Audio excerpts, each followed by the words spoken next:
ఇక్కడ polling stations అన్ని కూడా లోకల్ అరేంజ్మెంట్స్ అవన్నీ కూడా చూసినారు. చాలా చక్కగా అధికారులు కూడా అంత చక్కగా అరేంజ్ చేసినారు. అండ్ 1 అవర్లోనే ప్రతి పోలింగ్ స్టేషన్లో దాదాపు 100 ఓట్స్ వరకు పోల్ అయినాయి.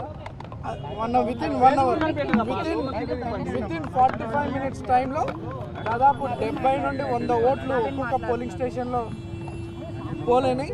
అండ్ జనాలు ఈ ఎలక్షన్లో అత్యధిక పోలింగ్ జరిగే అవకాశం ఉంది. ప్రజలందరూ కూడా కొంచెం ఎర్లీ మార్నింగ్ బై 7 o'clock అందరూ కూడా రావడం జరిగింది, పోలింగ్ స్టేషన్స్కి రావడం జరిగింది. మంచి ఓటింగ్ పర్సెంటేజ్ ఎలక్షన్లో పెరిగే చాలా చక్కటి పోలింగ్ పర్సెంటేజ్ పెంచేందుకు, ఎందుకంటే గతంలో కూడా ఇక్కడ 50% దాటలేదు. అంటే అప్పట్లో జనాలు వచ్చి ఓట్లు వేసేది కాదు, కానీ ఈసారి మాత్రం ఇప్పుడు చూస్తున్నటువంటి పరిస్థితి చూస్తే 70%, 60 to 70% పోలింగ్ జరిగే అవకాశం ఉంది. ఎందుకంటే నేను ఇప్పుడు అన్ని దాదాపు 5-6 పోలింగ్ స్టేషన్స్కి వెళ్తే 70 ఓట్స్, 60 ఓట్స్ వితిన్ 40 మినిట్స్.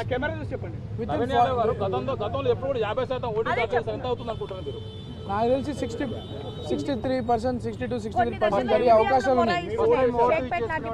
నేను 10 o'clockకి నా ఓటు మా ఫ్యామిలీ మెంబర్స్తో కలిసి వాల్టర్ వెంకటగిరి స్కూల్లో జూబ్లీహిల్స్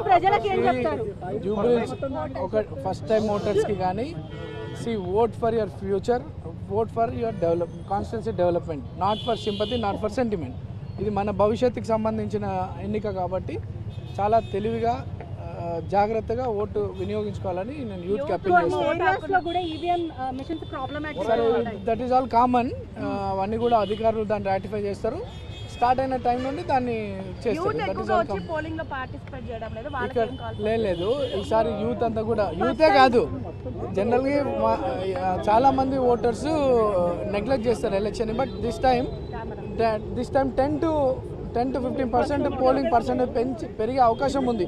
ఈ వాతావరణం చూస్తుంటే ఒక 10% ఓటింగ్ పర్సెంటేజ్ పెరిగే అవకాశం ఉంది.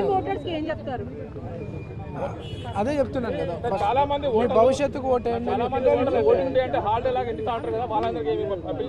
లేదు, ఇక హాలిడే లాగా ట్రీట్ చేస్తలేరు. భవిష్యత్తు గురించి ఆలోచించి ఓటర్స్ అందరూ కూడా బయటకు వచ్చి ఓటు వేస్తూ ఉన్నారు. సమాజం గురించి ఆలోచించి ఓటర్స్ రావడం జరుగుతూ ఉంది.